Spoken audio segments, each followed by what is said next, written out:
Fala galera que curte o Emergency Talks, vamos iniciar agora a nossa talk de quinta, tá? E hoje nós vamos falar sobre síndrome coronariana aguda, continuar a nossa série de talks de quinta sobre síndrome coronariana aguda, tá? Meu nome é Calil Feitosa, sou médico emergencista e vamos para frente. Hoje nós vamos falar especificamente sobre estratificação de risco na síndrome coronariana aguda, tá? Especificamente, né, na síndrome coronariana aguda sem supra de ST. Lembrar que quando a gente fala de síndrome coronariana aguda, a gente tem que imaginar o que é a doença em si, né? O que é a síndrome coronariana aguda. Lembrar que existe a doença arterial coronariana crônica, né? A coronariopatia crônica, a doença coronariana crônica, que ela é composta aí, por, na sua grande maioria, por alterações de placa de ateroma, placa ateromatosa nas artérias coronárias, tá? Que a gente tem um corte anatômico da coronária direita, coronária esquerda, descendente anterior, para você entender mais ou menos como é a irrigação e como são as paredes do coração, tá? Síndrome coronariana aguda, ela é ocasionada por, na sua grande maioria das vezes, vamos falar mais uma vez, nós sabemos que temos outros mecanismos de infarto, onde tem desbalanço entre a oferta e a demanda de oxigênio, né? Mas na sua grande maioria das vezes, quando a fisiopatologia envolve placa ateromatosa, ela é ocasionada por uma instabilização dessa placa, uma ruptura, uma lesão endotélio vascular, exposição do interior dessa placa, então eu tenho a formação do trombo aqui, certo? Lembrar que existem síndromes coronarianas agudas causadas exclusivamente por trombo, doenças como trombofilias e por aí vai, ter predisposição à formação de trombo, a gente pode ter também síndrome coronariana aguda em decorrência disso, tá? Então, lembrar, trazer uma vietinha, lembrar que o primeiro passo na avaliação do torácica no departamento de emergência é saber que dor é essa, tá? Então, o paciente de 42 anos, essa foi uma vinheta que nós utilizamos no cenário de emergência, das quartas-feiras do nosso Instagram. O paciente de 42 anos deu entrada no departamento de emergência com quadro de dor de forte intensidade, localização retroexternal e radiação membro superior esquerdo. Vamos lá, existe classificação internacional do torácica, dor do tipo A, tipo B, tipo C, onde dor do tipo A significa dor definitivamente anginosa, tipo B provavelmente anginosa, tipo C provavelmente não anginosa e tipo D definitivamente não anginosa. Esqueça isso.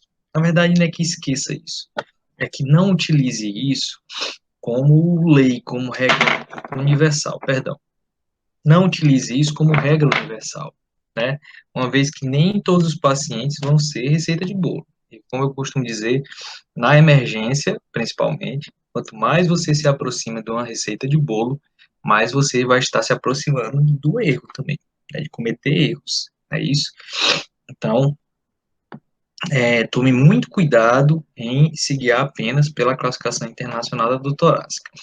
Lembrar, esse é um recorte do Consenso Europeu de síndrome coronariana aguda sem supra de ST, o mais novo, que é esse que a gente está trazendo, não é tão novo assim, vamos dizer, foi publicado no ano de 2015, estava na minha residência ainda, a gente discutiu bastante, a gente vai discutir ele bastante, porque foi um consenso que ele rompeu alguns conceitos, trouxe alguns conceitos modernos que a gente usa muito na nossa prática diária, tá?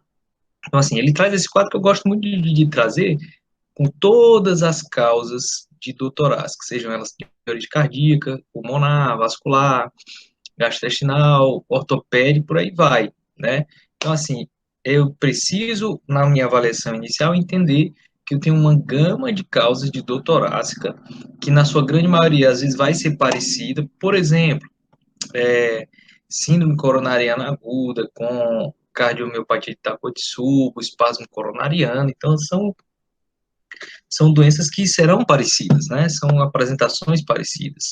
Então, a gente, às vezes, pode deixar passar alguma coisa se a gente ficar preso, né, a preso àquele conceito de classificação internacional do torácica, né? Então, vamos lá, e Calil, o que é importante? Passo 2 é conhecer primeiro a anatomia, suspeitei de doença de síndrome coronariana aguda, lembrar que síndrome é um conjunto de sinais e sintomas, então, suspeitei que tem um evento súbito, uma sintomatologia súbita.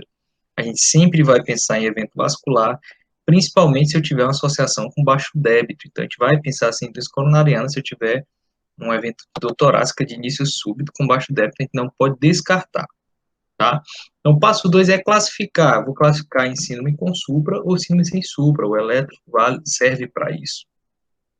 Entendendo que a síndrome com supra significa oclusão total de uma artéria coronária, a síndrome sem supra significa que eu tenho um sofrimento tal do miocárdio por falta de oxigênio, de uma demanda, de uma oferta de oxigênio para o músculo, levando a, o início da cadeia de necrose celular, né, do ciclo de necrose celular. Eu tenho um sofrimento importante para causar sintomatologia importante, mesmo sem ter uma oclusão total de uma artéria coronária. Né? A gente vai ver que tem outros achados eletrocardiográficos que podem lhe sugerir, além do supra, mas o eletro ele serve para classificar. O que não tem supra de acidente vai classificar como síndrome sem supra, né? E entender que isso significa fisiologicamente para mim que eu não tenho uma oclusão total da artéria coronariana. Calil, para que isso é importante? Porque duas coisas, eu entender o significado disso é saber que o passo 3 para a síndrome sem supra, mais importante agora é a estratificação de risco. Na síndrome com supra, Calil, na síndrome com supra o paciente já tem seu risco estratificado, né? Vamos dizer assim, e ele ele ele vai precisar, o passo 3 no caso dele é reperfusão coronariana. Ele vai precisar de abrir o vaso. Aqui a gente precisa estratificar o risco e saber como abordar da melhor maneira esse paciente com essa síndrome sem supra, tá? E a gente vai falar um pouquinho disso hoje na aula. Essa parte foi uma parte introdutória para a gente falar como você vai estratificar esse risco, como você vai conduzir esse paciente no departamento de emergência, né? E como você vai é, ter mais segurança para conduzir esse paciente.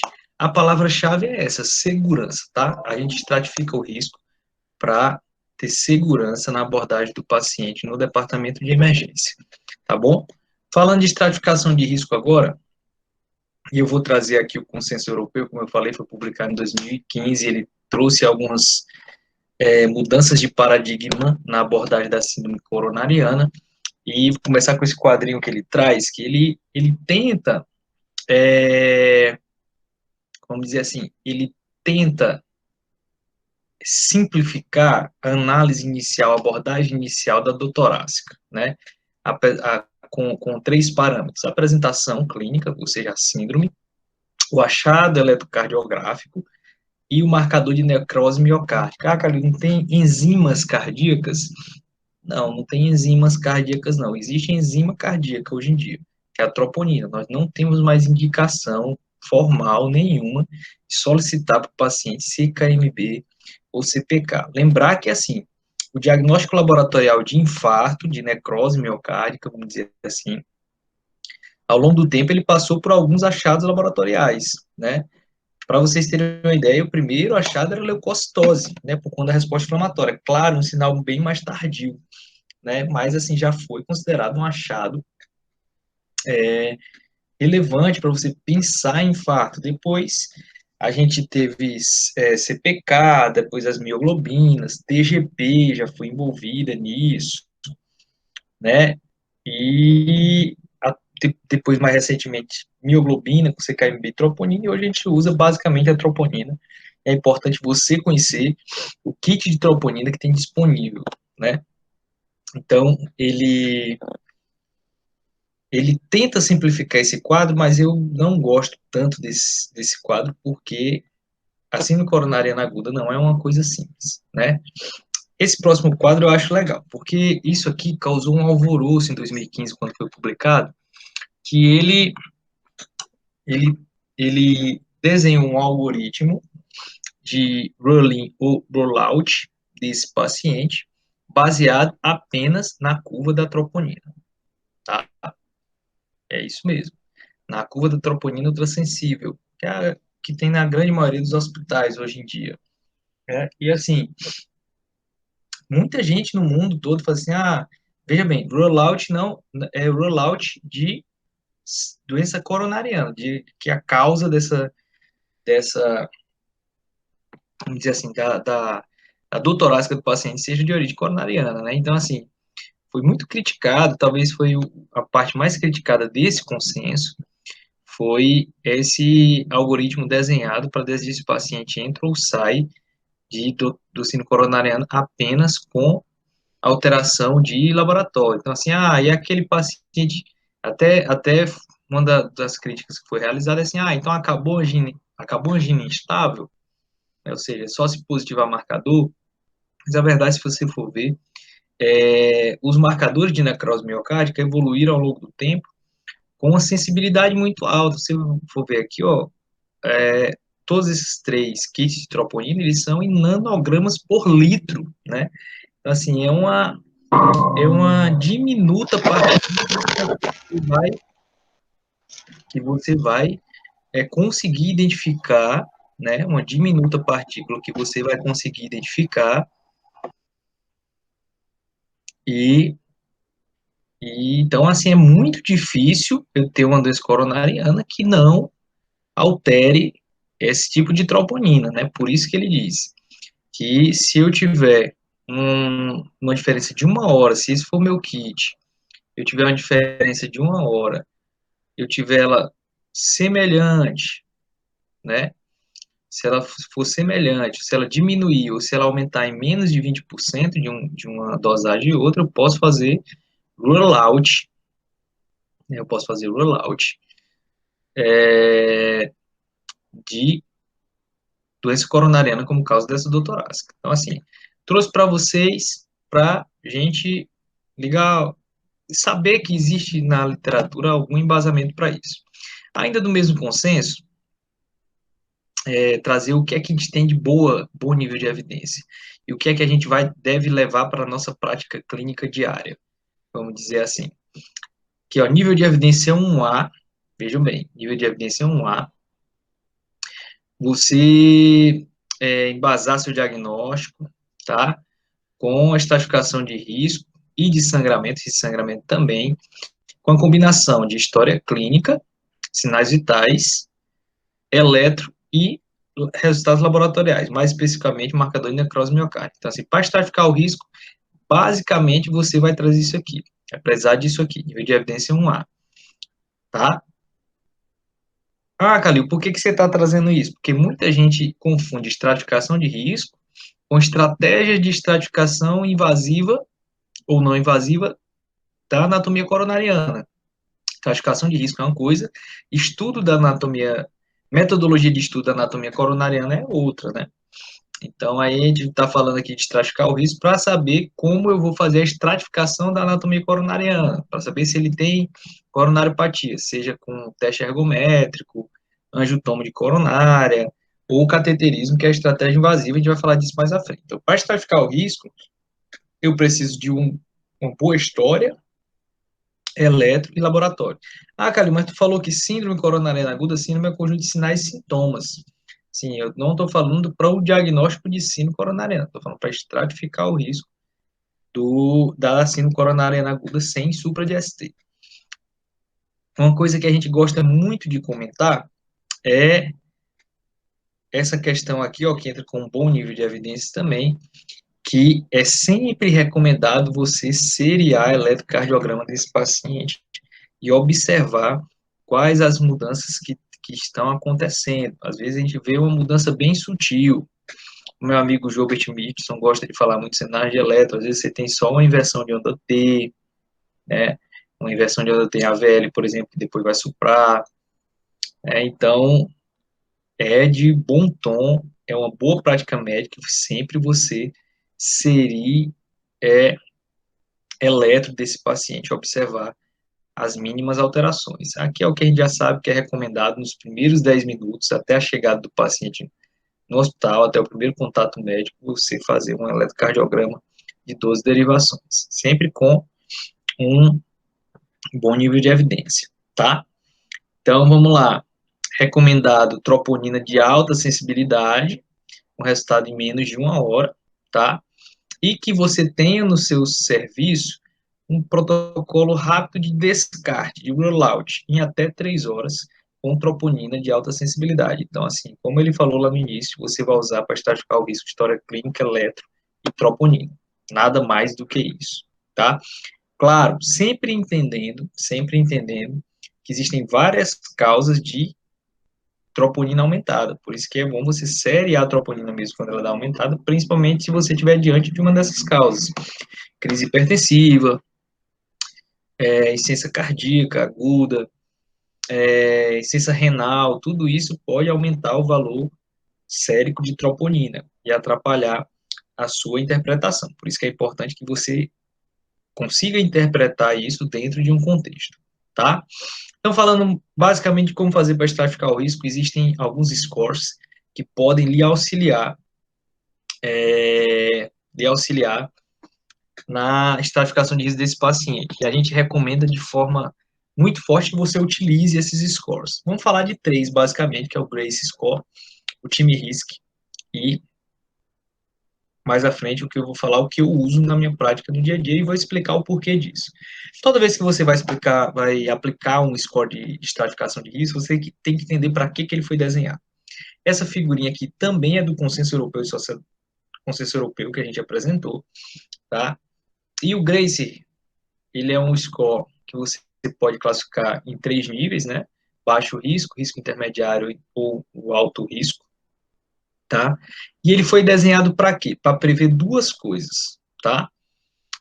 Morte intra-hospitalar, essa aqui é em porcentagem, ou morte após 6 meses.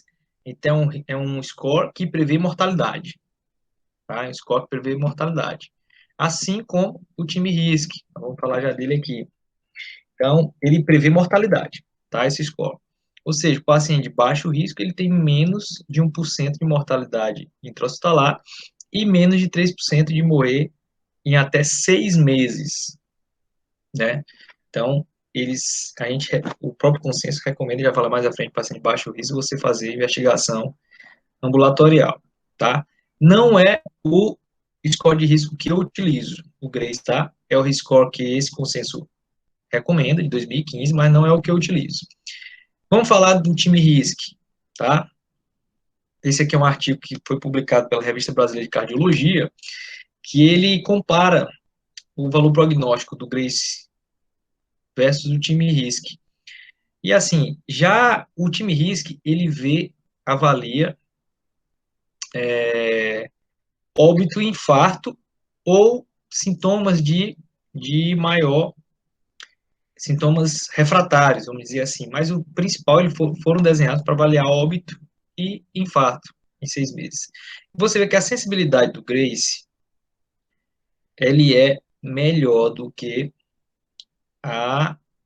o time RISC. Ele é bem mais sensível do que o time RISC, principalmente se for um GRACE score de alto risco. Ele vai bem melhor do que o time RISC. Quando chegou o GRACE score, basicamente a gente deixou de usar o time RISC. Tá? Mas os dois avaliam a mesma coisa, óbito, infarto, em 6 meses. Tá? Em 6 meses. Então, já ele meio que aposentou, vamos dizer assim, tanto em especificidade é bem parecida, mas a sensibilidade é muito melhor. E é o que a gente quer, né? Lembrando que a gente aplica estratificação de risco para fazer o rollout de doença coronária, eu quero achar o baixo risco, eu quero achar o paciente que eu posso mandar para casa de forma tranquila, né? Então, um score de maior sensibilidade, ele é bem melhor, quase o dobro de sensibilidade do que o time RISC. Então, ele praticamente aposentou. E o score que eu utilizo na minha prática médica, hoje, é o Heart Score, para doutorado. Heart Score. Ele avalia fatores da história, do eletrocardiograma, idade, fator de risco e troponina, tá? Ele pontua de 0 a 2 e ele é bem simples de usar de verdade. E veja bem, lembra que eu falei lá no início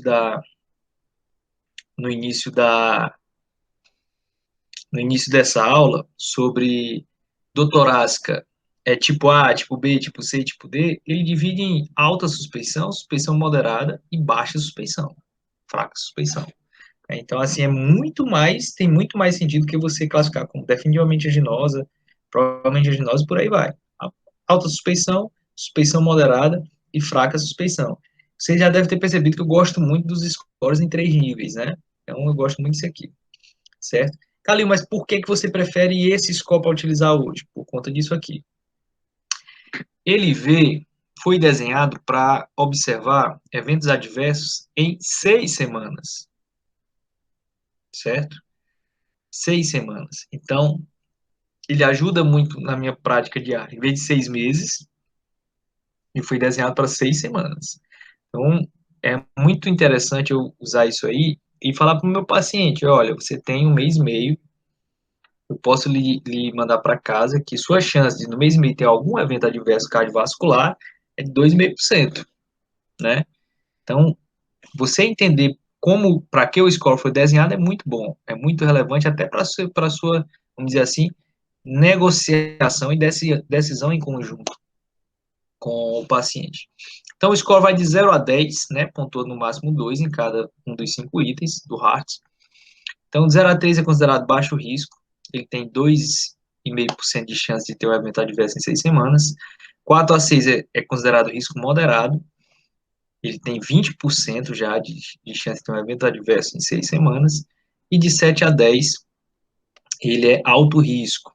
Então, ele tem mais de 70% aí de chance de ter um evento adverso em 6 semanas, nas próximas 6 semanas do seu atendimento. O que acontece? O que é que eu vou fazer? Baixo risco, eu vou mandar para o ambulatório. Ele tem 6 semanas aí para estudar, fazer uma estratificação não invasiva da anatomia coronariana. O que é que ele vai fazer? Teste ergométrico, se puder, cintilografia do miocárdio, por aí vai.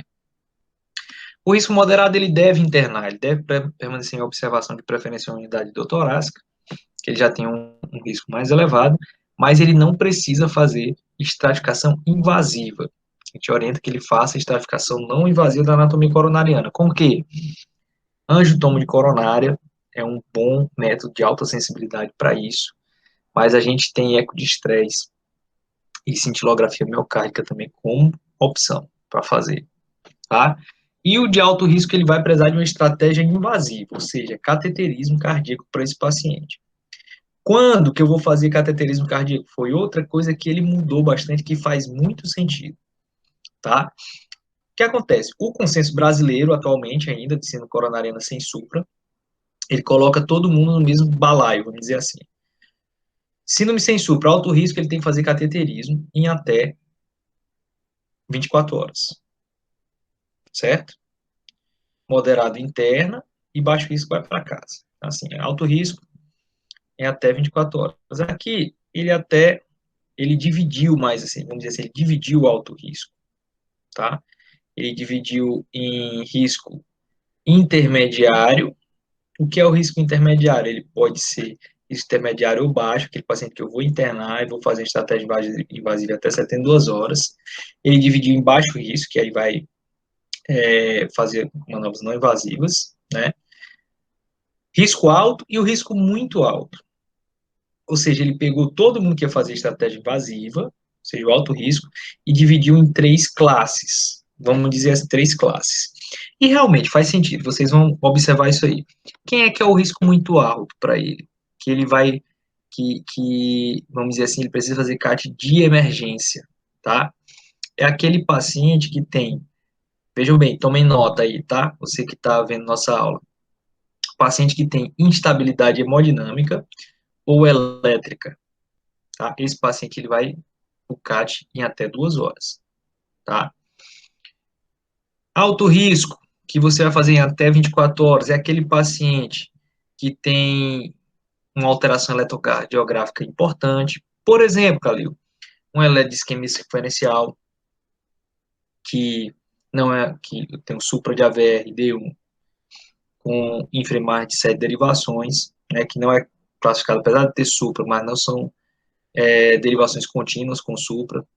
Apesar de ter supra no eletro, ele é uma síndrome sem supra, ou seja, não tem uma oclusão total de alguma artéria coronária. E está com a dor controlada, esse paciente, e está estável hemodinamicamente, ele vai fazer até 24 horas.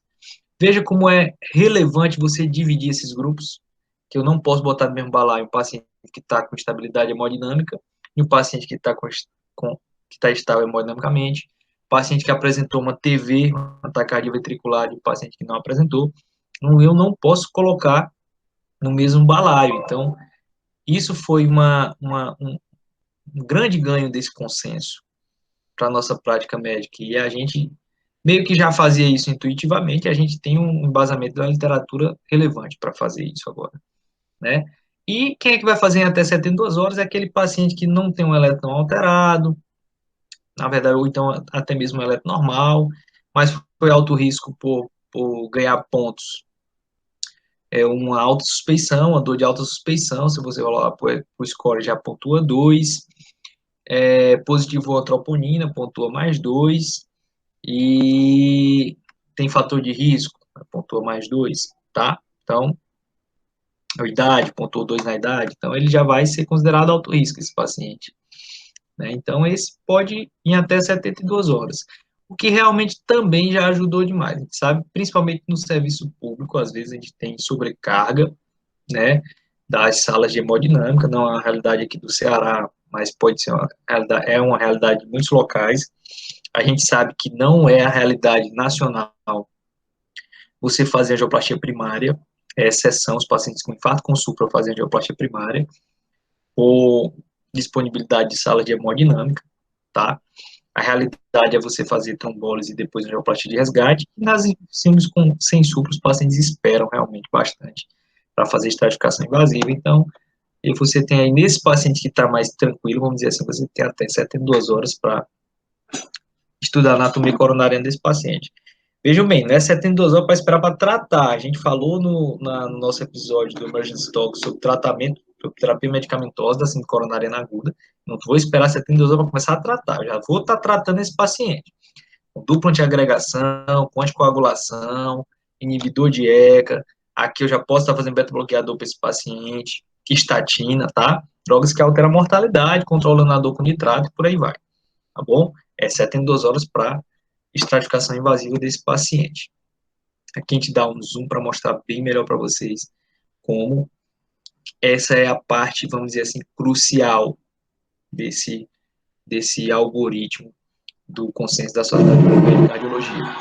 Queria aqui agradecer a presença de vocês, tá? Agradecer de verdade. A gente quer lembrar para vocês que dia 21/8, você que está vendo aí na nossa plataforma, essa talk de quinta, dia 21/8, nós voltaremos com o episódio de AVC, déficit neurológico agudo, transmitido ao vivo no nosso canal do YouTube. Tá bom? Uma boa noite a todos e até a próxima.